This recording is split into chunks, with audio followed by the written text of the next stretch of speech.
जिस प्रकार से लोग उत्साह उमंग के साथ जुड़ रहे हैं, भारत के उज्जवल भविष्य के लिए ये आपका कमिटमेंट दिखाता है। साथियों, हैदराबाद तो स्पेशल है ही, ये वेन्यू भी और स्पेशल है। आप में से बहुत लोगों को याद होगा 10 साल पहले यही एक विराट सभा हुई थी और एंट्री के लिए पैसे देकर के टिकट लेना पड़ता था। और वो एक ऐसा टर्निंग पॉइंट था जो इस धरती से पूरे देश में निराशा को आशा में बदलने की आंधी चली थी। और आज फिर ये दृश्य, ये माहौल साफ दिखाता है कि तेलंगाना का मूड क्या है। तेलंगाना कह रहा है कांग्रेस नक्को, बीआरएस नक्को, एमआईएम नक्को, बीजेपी कोई वोट देंगे, बीजेपी को जिताएंगे। साथियों, मैं तेलंगाना में जहां जहां गया हूं, एक अभूतपूर्व क्रांति मैं देख रहा हूं। तेलंगाना के परिणाम पूरे देश में उत्साह भरने वाले परिणाम आने वाले हैं। साथियों, 4 जून के नतीजे अब बिल्कुल स्पष्ट है। 4 जून को देश जीतेगा। कौन जीतेगा? कौन जीतेगा? 4 जून को 140 करोड़ भारतीयों का संकल्प जीतेगा। और 4 जून को भारत के विरोधी हारेंगे। 4 जून को आत्मनिर्भर भारत अभियान के विरोधी हारेंगे। 4 जून को सीएए कानून के विरोधी हारेंगे। 4 जून को यूनिफॉर्म सिविल कोड के विरोधी हारेंगे। 4 जून को वोट जिहाद की बात करने वाले हारेंगे। 4 जून को आर्टिकल 370 के समर्थक हारेंगे। 4 जून को ट्रिपल तलाक के समर्थक हारेंगे।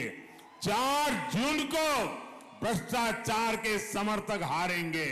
4 जून को तुष्टीकरण के समर्थक हारेंगे। साथियों,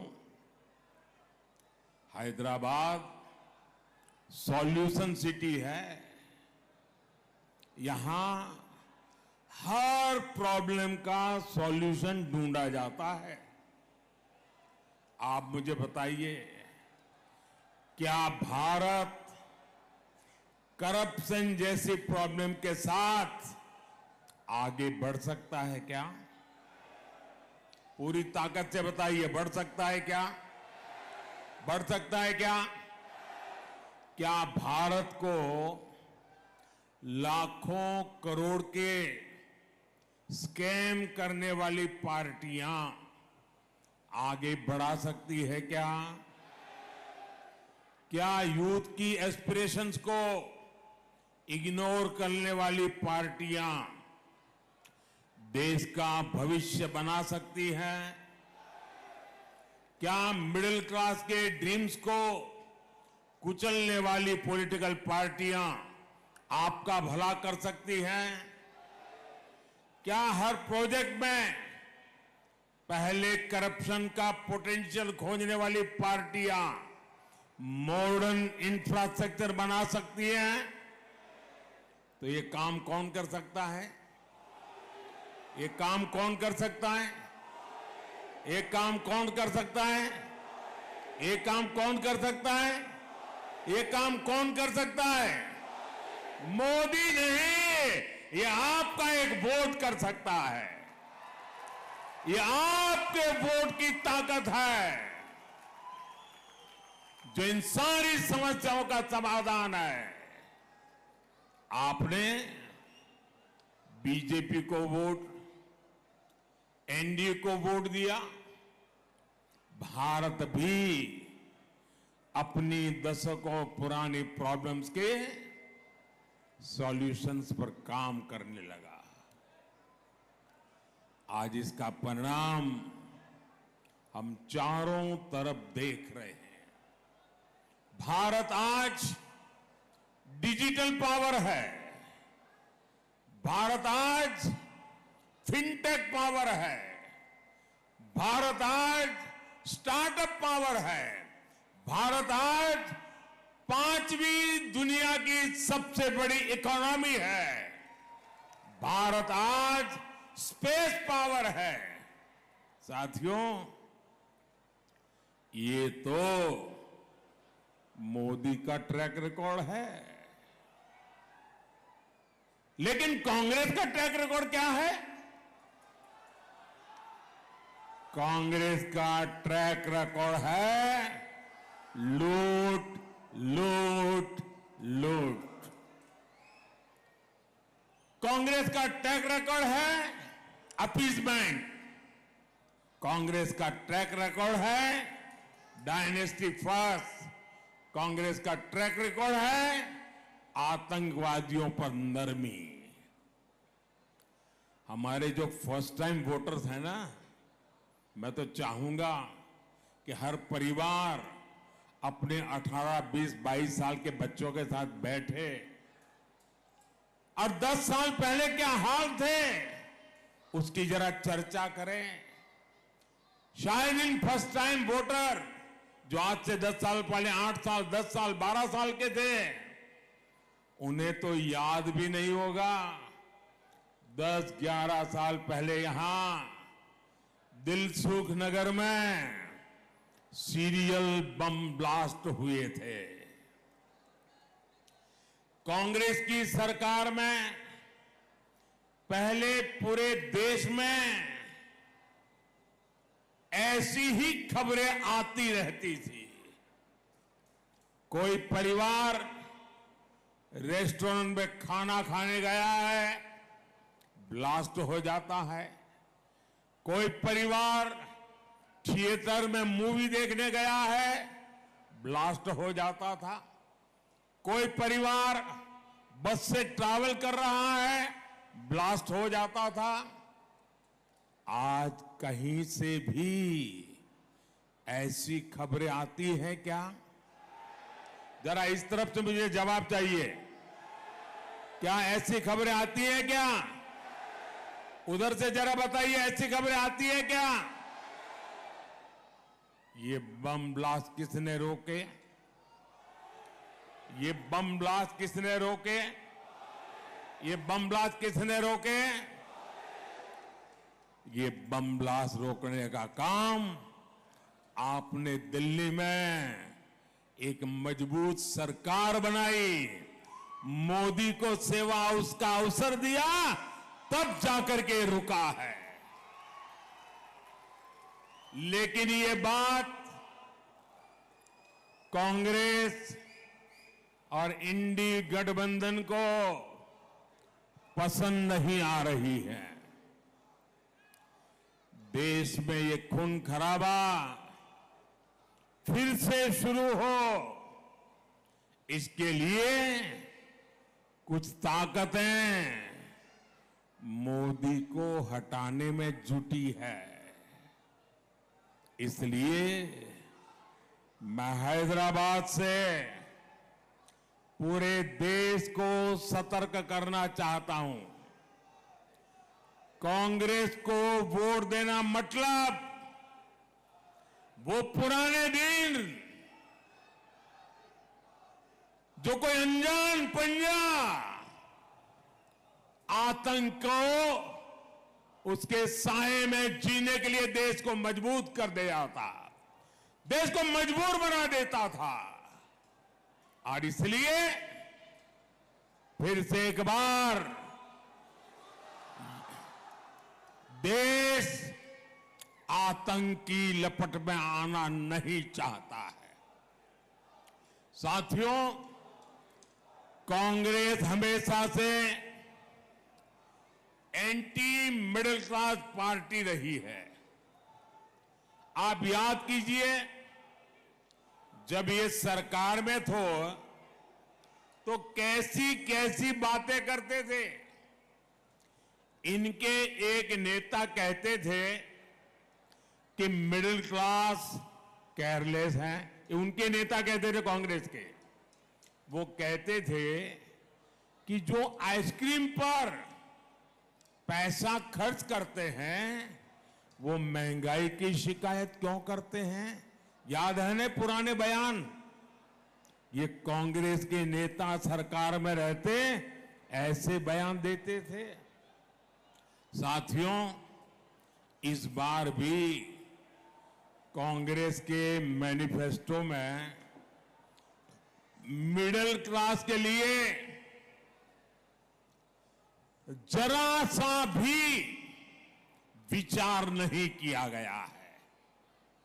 लेकिन ये लोग मिडिल क्लास की कमाई का एक्सरे करके उसे अपने वोट बैंक की और उनको बांटने की घोषणाएं डंके की चोट पर कर रहे हैं। साथियों, आप मुझे बताइए, आपकी जो संपत्ति है उस पर आपके संतानों का अधिकार है कि नहीं है? जरा मुझे सबके सब लोग बताइए, क्या आपकी संपत्ति पर आपके संतानों का अधिकार है कि नहीं है? क्या कोई सरकार आपकी संपत्ति छीन करके आपके संतानों का अधिकार छीन ले, ऐसी सरकार आपको मंजूर है? साथियों, कांग्रेस ये विचार करके चल रही है। साथियों, कांग्रेस की नस नस में रेसिज्म का जहर भी भरा है। ये शाहजादे के उस्ताद अपने ही देश के लोगों को चीन का, अफ्रीका का बता रहे हैं। शहजादे के उस्ताद की माने तो आज सभी भारतीय नहीं बल्कि अफ्रीकी है। कांग्रेस देश को टुकड़ों टुकड़ों में तोड़ने वाली मानसिकता के साथ बोल रही है। ये लोग भारत को एक राष्ट्र ही नहीं मानते। इसलिए आपको कांग्रेस से, इंडी अलायंस से बहुत सतर्क रहना है। साथियों, आप सभी जानते हैं कि शहजादे को ऐसे खतरनाक आइडिया ट्यूशन करके सिखाए जाते हैं और शहजादे को ट्यूशन पढ़ाने वाले ने एक और बात कही है। वो कहते हैं कि राम मंदिर और रामनवमी मनाना गलत है। वो कहते हैं कि भगवान राम की पूजा आइडिया ऑफ इंडिया के खिलाफ है। मैं जरा आपसे पूछना चाहता हूं,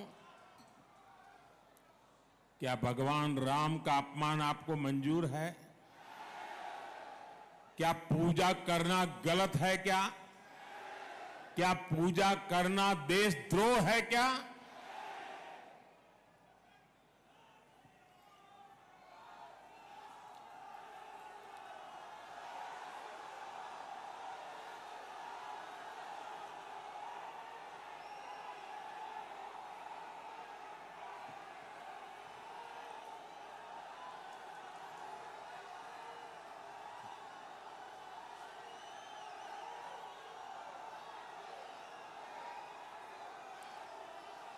भारत को हमेशा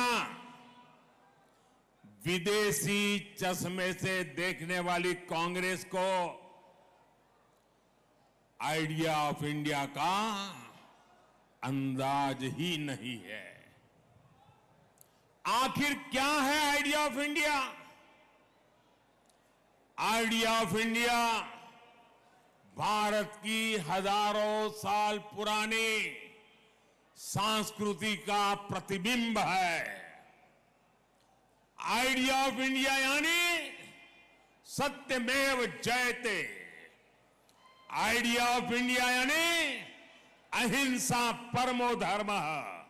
आइडिया ऑफ इंडिया यानी आचारः परमो धर्मः। आइडिया ऑफ इंडिया न ही सत्यात् परो धर्मः। आइडिया ऑफ इंडिया एकम सत् विप्रः बहुधा वदन्ति। आइडिया ऑफ इंडिया वसुधैव कुटुंबकम। आइडिया ऑफ इंडिया सर्वपंथ समभाव। आइडिया ऑफ इंडिया अपदीपो भव। आइडिया ऑफ इंडिया बुद्धम शरणम गच्छामि। आइडिया ऑफ इंडिया सर्वे भद्राणि पश्यन्तु मां कश्चित् दुःख भाग् भवेत्।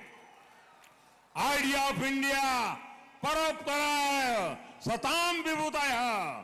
इंडिया आइडिया ऑफ इंडिया जन सेवा ही प्रभु सेवा। आइडिया ऑफ इंडिया ईश्वरः सर्वभूतानां। आइडिया ऑफ इंडिया सर्व ज्योति के बीच समाना। Idea of India God is great. Idea of India नर में नारायण जीव में शिव।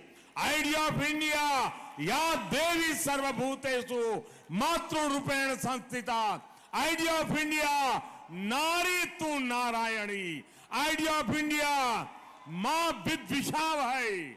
आइडिया ऑफ इंडिया मिच्छामि दुक्कडम।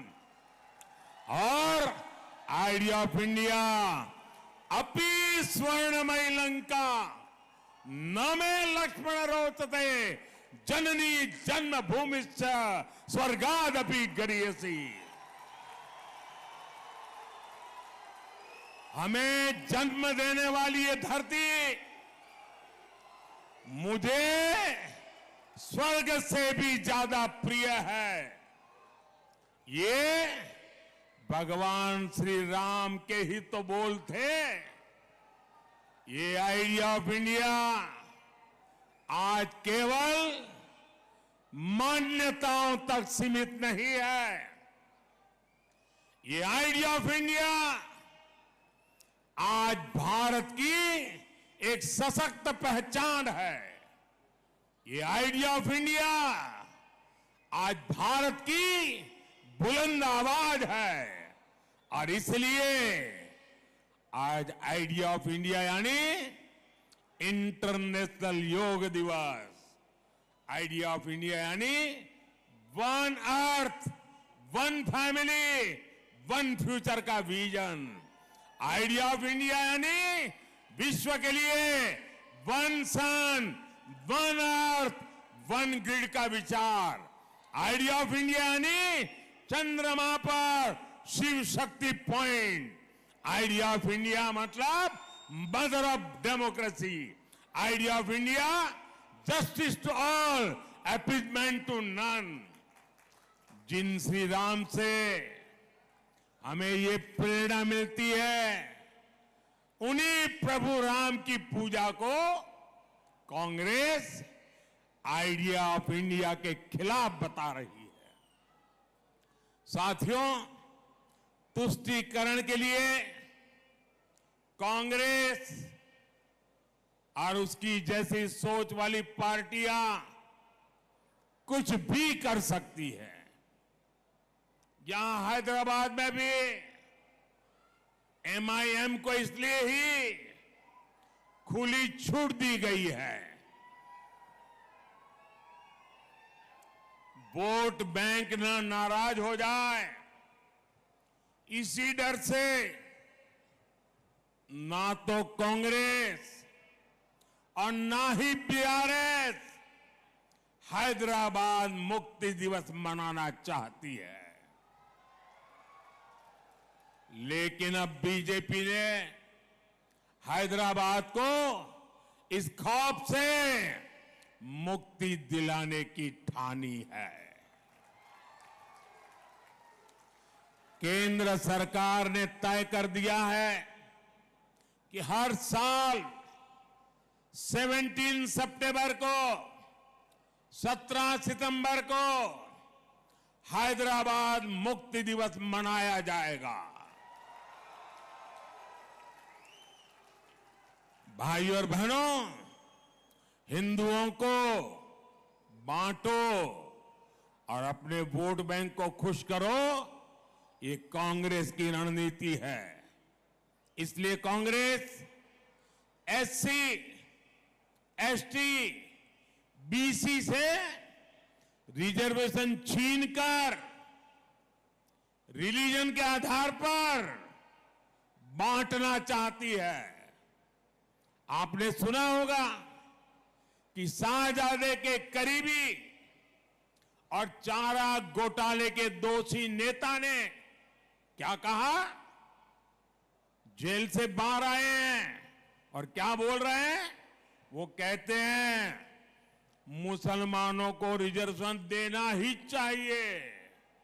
और फिर इतना ही नहीं, वो कहते हैं पूरा का पूरा रिजर्वेशन मुसलमान को देना चाहिए। ये लोग बीसी कोटा के रिजर्वेशन को खत्म करके रिलीजन के नाम पर रिजर्वेशन देना चाहते हैं। इसका बहुत बड़ा प्रभाव जो जीएचएमसी चुनाव में पड़ा था वो हम सब ने देखा है। जिन सीटों पर बीसी समाज का हक था वो उनसे छीन ली गई। कांग्रेस यही मॉडल पूरे देश में लागू करना चाहती है। साथियों, तेलंगाना में जब से कांग्रेस सरकार बनी है तब से डबल आर टैक्स की भी बहुत चर्चा है। एक आर तेलंगाना का और एक आर दिल्ली का, इन्होंने मिलकर हैदराबाद को, तेलंगाना को एटीएम बना दिया है। मैंने किसी का नाम नहीं लिया, लेकिन डबल आर टैक्स पर यहां के मुख्यमंत्री खुद सफाई दे रहे हैं। साथियों, यहां हैदराबाद में तो ट्रिपल आर टैक्स का बोझ आपको उठाना पड़ता है। यहां एक आर रजाकार का भी है। ये रजाकार टैक्स कैसे काम करता है, ये ओल्ड हैदराबाद में दिखता है। कांग्रेस बीआरएस के समर्थन वाली मजलिस के सांसद वहां लंबे अरसे से है, लेकिन वहां बेसिक सुविधाएं तक नहीं है। साथियों, हैदराबाद में हर साल बारिश में चारों तरफ पानी भर जाता है, लेकिन बीआरएस हो या कांग्रेस, किसी ने भी आपकी परेशानियों को नहीं समझा। हर साल पब्लिक परेशान रहती है। इससे हेल्थ और एजुकेशन, हर सर्विस, उस पर बहुत बुरा असर पड़ता है। यहां पावर कट से लोग परेशान हैं। साथियों, बीजेपी तेलंगाना के तेज विकास के लिए प्रतिबद्ध है। तेलंगाना को पहला एम्स किसने दिया? तेलंगाना को 4 वंदे भारत ट्रेन किसने दी? तेलंगाना को सेंट्रल ट्राइबल यूनिवर्सिटी किसने दी? तेलंगाना में बंद पड़ी फर्टिलाइजर फैक्ट्री किसने चालू की? टर्मरिक बोर्ड किसने बनाया? एनटीपीसी का बड़ा बिजली कारखाना किसने बनाया? ये सारे काम बीजेपी की सरकार ने किए हैं। हमारी सरकार तेलंगाना को ग्लोबल कैपेबिलिटी के बड़े सेंटर के रूप में भी विकसित कर रही है। यहां एविएशन हब बन रहा है। ये एयरक्राफ्ट इंजन की दुनिया की सबसे बड़ी एमआरओ फैसिलिटी होगी। आत्मनिर्भर अभियान का लाभ भी तेलंगाना को मिलने जा रहा है। डिफेंस से लेकर biotechnology, green energy, electric mobility और आर्टिफिशियल इंटेलिजेंस तक मैन्युफैक्चरिंग और सर्विस सेक्टर में तेलंगाना के लिए आने वाले 5 साल तेज विकास के होंगे। हसन चेरापल्ली एलपीजी पाइपलाइन से भी इस क्षेत्र को काफी फायदा हुआ है। यहां युवाओं के लिए जॉब के, रोजगार के अनगिनत अवसर बन रहे हैं। साथियों, बीजेपी सरकार सबका साथ, सबका विकास,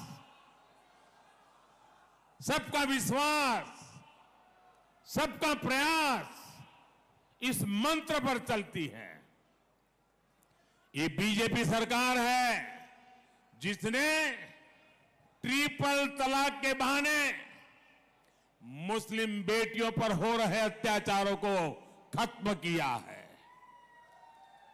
ये बीजेपी की सरकार है जिसने स्कूलों में बेटियों के लिए अलग से लाखों शौचालय बनवाए। इससे मुस्लिम समाज की बेटियों को भी लाभ हुआ। 10 साल में बहनों को पहली बार टॉयलेट, गैस, पानी जैसी सुविधाएं मिली है। पहली बार उनको भी पक्का घर, मुफ्त राशन, मुफ्त इलाज की सुविधा मिली है। इसलिए हर मां बहन कह रही है, मातृशक्ति कह रही है, फिर एक बार, फिर एक बार, फिर एक बार, फिर एक बार। साथियों, बीआरएस को दिया आपका वोट कांग्रेस को ही मदद करेगा, और कांग्रेस को दिया आपका वोट भी केंद्र में सरकार नहीं बना सकता। इसलिए आपको भारी संख्या में भाजपा के पक्ष में कमल के निशान पर बटन दबा करके मतदान करना है। और भाइयों बहनों, क्या मेरा तेलंगाना मतदान के पुराने सारे रिकॉर्ड तोड़ सकता है? सारे पुराने रिकॉर्ड तोड़ सकता है? ज्यादा से ज्यादा मतदान करा सकता है? इस चुनाव में भाजपा सभी लोकसभा सीट तो जीतने वाली ही है, लेकिन मुझे ज्यादा से ज्यादा पोलिंग बूथ जीतने हैं, क्या पोलिंग बूथ जिता सकते हैं? पोलिंग बूथ जिताएंगे, पूरी ताकत पोलिंग बूथ जिताने में लगाएंगे। भाइयों बहनों, इस चुनाव में सिकंदराबाद से मेरे साथी जी किशन रेड्डी जी, हैदराबाद से बहन माधवी लता,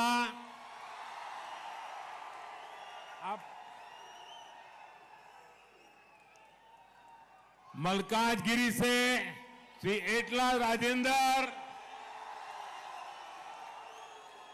चेवल्ला से श्री कोंडा विश्वेश्वर रेड्डी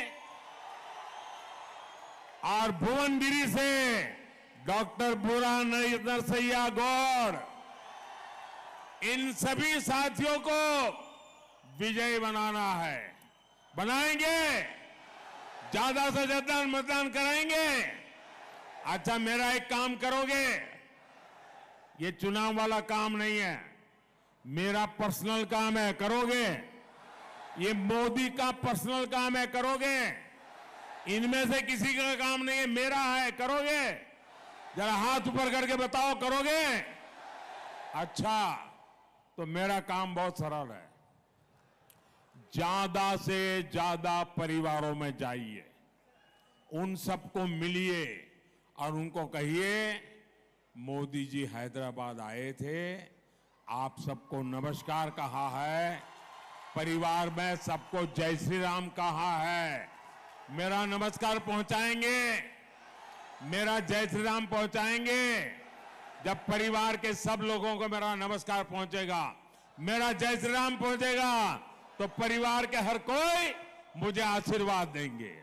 और जब परिवार का हर व्यक्ति मुझे आशीर्वाद देता है तो मेरी ऊर्जा अनेक गुना बढ़ जाती है और मैं उसे आपकी सेवा अधिक क्षमता के साथ कर सकता हूं। बोलिए भारत माता की, भारत माता की। बहुत बहुत धन्यवाद।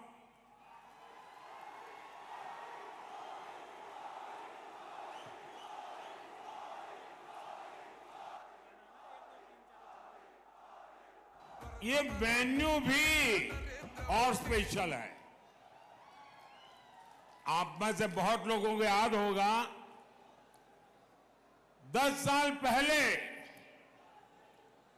यही एक विराट सभा हुई थी और एंट्री के लिए पैसे देकर के टिकट लेना पड़ता था। और वो एक ऐसा टर्निंग पॉइंट था जो इस धरती से पूरे देश में निराशा को आशा में बदलने की आंधी चली थी। और आज फिर ये दृश्य, ये माहौल साफ दिखाता है कि तेलंगाना का मूड क्या है। तेलंगाना कह रहा है कांग्रेस नक्को,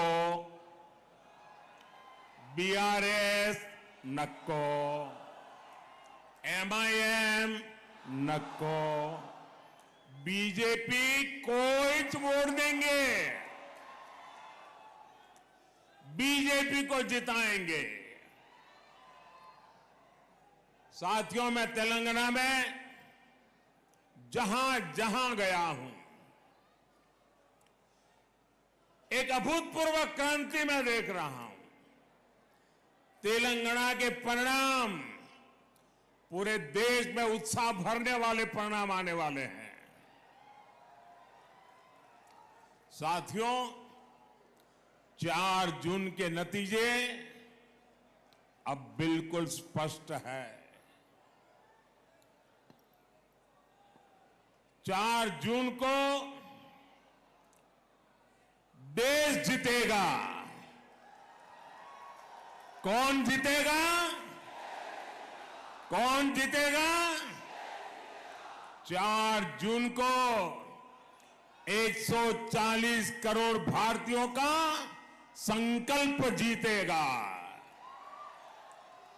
और 4 जून को भारत के विरोधी हारेंगे। 4 जून को आत्मनिर्भर भारत अभियान के विरोधी हारेंगे। 4 जून को सीएए कानून के विरोधी हारेंगे। 4 जून को यूनिफॉर्म सिविल कोड के विरोधी हारेंगे। 4 जून को वोट जिहाद की बात करने वाले हारेंगे। 4 जून को आर्टिकल 370 के समर्थक हारेंगे। 4 जून को ट्रिपल तलाक के समर्थक हारेंगे। 4 जून को भ्रष्टाचार के समर्थक हारेंगे। 4 जून को तुष्टीकरण के समर्थक हारेंगे। साथियों, हैदराबाद सॉल्यूशन सिटी है। यहां हर प्रॉब्लम का सॉल्यूशन ढूंढा जाता है। आप मुझे बताइए, क्या भारत करप्शन जैसी प्रॉब्लम के साथ आगे बढ़ सकता है क्या? पूरी ताकत से बताइए, बढ़ सकता है क्या? बढ़ सकता है क्या? क्या भारत को लाखों करोड़ के स्कैम करने वाली पार्टियां आगे बढ़ा सकती है क्या? क्या यूथ की एस्पिरेशंस को इग्नोर करने वाली पार्टियां देश का भविष्य बना सकती हैं? क्या मिडिल क्लास के ड्रीम्स को कुचलने वाली पॉलिटिकल पार्टियां आप